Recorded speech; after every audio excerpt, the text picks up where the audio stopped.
Welcome back, guys. It is Dr. Tom. Today we are looking at ITB syndrome. Now, what is ITB syndrome? ITB syndrome is where the lateral or the outside part of your knee starts to get minor little tears in the big fibrousy tendon that runs down the side of the leg.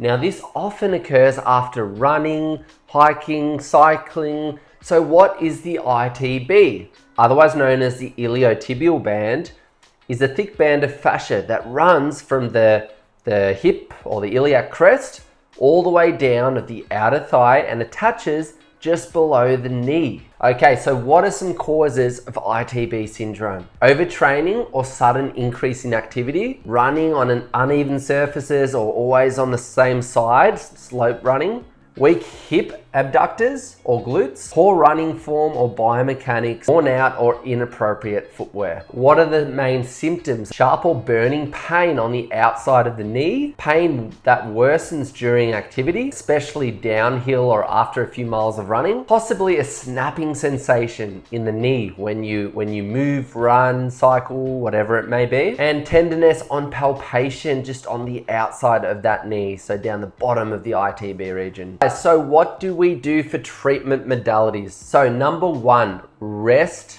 ice, and let it settle. So we want to get through this inflammatory stage. Then we can go into the release phase. So then we look at foam rolling, stretching, trying to release it and get a little bit more laxity through it. And then number three, we look at strengthening. So we want to add and get solid strength. So when you go back into running, cycling, hiking, whatever it may be, that you are strong enough through the ITB that the fibers don't start to get those little micro tears where the inflammation comes back in. Let's not waste any more time and we'll get into the best exercises to help you with ITB syndrome. Let's go. So in phase one, we ice, we let it rest, we let it settle. Phase two, we're going to start to stretch. So for the first stretch here, all we're doing, I want you to be holding onto something just so we don't topple over.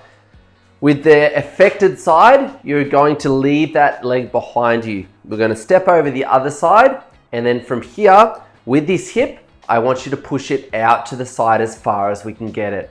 So making sure we're holding onto a chair, table, whatever it is, just so we don't fall over. We're letting ourselves sink out to the side, and then with this upper arm, outside arm, we can reach up and increase the stretch here. So we're going to go just for 15 seconds here. We should feel the stretch coming up the side. Use the breath in through the nose, out through the mouth, trying to relax as you breathe out. There shouldn't be any pain through that ITB, the lower portion of the ITB. This is the stretch for the TFL up the very top. By releasing the TFL, the ITB continues on and we can take a little bit of tension out of the ITB. So after that 15 to 20 seconds, we're going to come up and then we're going to go straight back down into a second round of this. So 2 rounds of 15 to 20 seconds and make sure with everything we do on both sides. So for the next ones, we're going to add a lacrosse ball and a foam roller in. So super easy to get these. The first one with the lacrosse ball, we want to hit the TFL. So the TFL, if you feel the little bony part on the front of your hip, come down to the side and it'll be a little fleshy almond looking muscle on the side here. And remember, the TFL is up the top, it continues into the ITB. So we're going to go into a side lying position on the ground, get it right on. So find that little TFL region and then from here it's going to be quite tender. Once we hit the tender spot, what I want you to do is slowly lift that knee up, slowly drop it down. So find the tender spot, hold it on that tender spot, and we're going to go 10, really slow, keeping that control. So this will be pretty tender. You can, with your hands, if this is too tender, more pressure into the ground takes pressure out of the lacrosse ball. So all the way to 10, trying to stay relaxed. And then once we get to the 10, what I want you to do is find the sore spot. So there'll probably be a few in there. And once you find the sore spot, I want you to sink a little bit more weight onto it. Use your breath here. So as you breathe out, try and release. So we're trying to release those trigger points. And by releasing this TFL, we know that will release that ITB a little bit as well. And you can hold on these trigger points for 30 to 40 seconds. Okay, so once we've done that, then we're going to use the foam roller here. Now, the golden rule with this one is we don't want to go too far down into the zone. So when you've got ITB syndrome and it is painful, you'll know that even touching it is extremely sensitive. So from here, we want to be more rolling the upper portion of it. So on the outside of the leg, still a bit further up from where the pain side is. Just like this, this leg can just be used as a little bit of a stabilizer. You're going to find the sore spots of the ITB. Once we've found them, we're doing 20 little micro rolls over that sore spot. So imagine that we're trying to, all those little bits of tension in the ITB, we're trying to iron those out over the foam roller. Okay, so once we do those 20 rolls, you can search around for a few more, work your way all the way up to the TFL, all the way down. This is going to be quite tender in some spots, so you might need to go a little bit more pressure into the hands. As we know, ITB syndrome can be due to poor glute loading. So when we're running, walking, riding, one of our big hip stabilizers, the gluteus medius in the side of the bum here, we want to strengthen that. So all we're going to be doing here, 2 separate motions, lifting the bottom hip off the ground, top leg in the air, and then keeping the hip square to the wall we're facing. Keep trying to lift a little higher, hold it for 10 seconds here. 3, 2, and 1. Slowly down with the top leg, slowly down with the bottom hip. Then back up. We're going 6 reps here. So holding, keep trying to fight that bottom hip up, and you're going to feel the little muscle in the side of the hips fire here. 2, 1, slowly down. Remember, top leg first, bottom hip second. So complete this on both sides, like all the other exercises we've been doing. Okay guys, now to teach you correct loading through this leg, and often it can be, the leg can collapse a little in, load the ITB more than what it should. As we step, we should always load the glutes. It should be the VMO, the knee stabilizer muscle. This exercise here is designed to teach correct loading through the limb. So we're adding some strength into the area.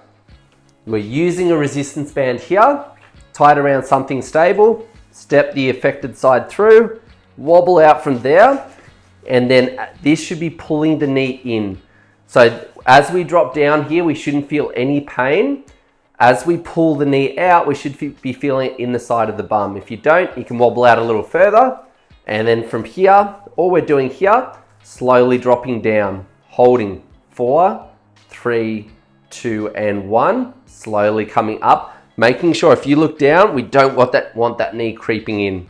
So straight line from the hip, mid kneecap, and ankle. So dropping down, keeping that knee and the alignment perfect all the way down, holding down the bottom, and then slowly coming up. So a little 5-second hold. 2, 1, slowly coming up. Going down again. 2, 1, slowly coming up.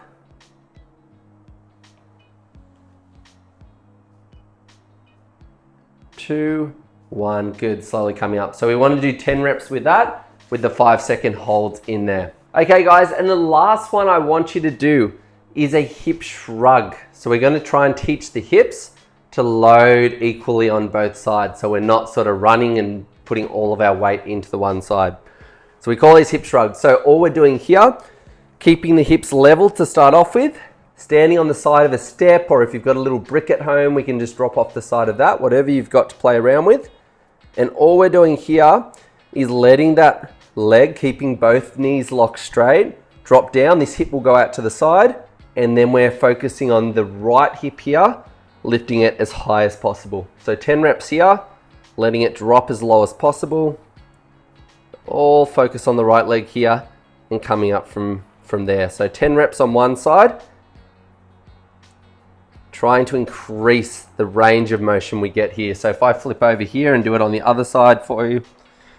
So dropping down, as we drop down, you see my hip tilts into this side.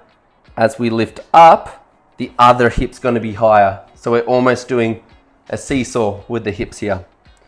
Drop down, keep it straight, and coming up from there, getting that hip tilt, keeping the control, keeping the knees straight, and good. So 10 on both sides with that. Okay guys, hope you enjoyed today's session. I hope it helps you and you can get back into whatever activities you want to get back into.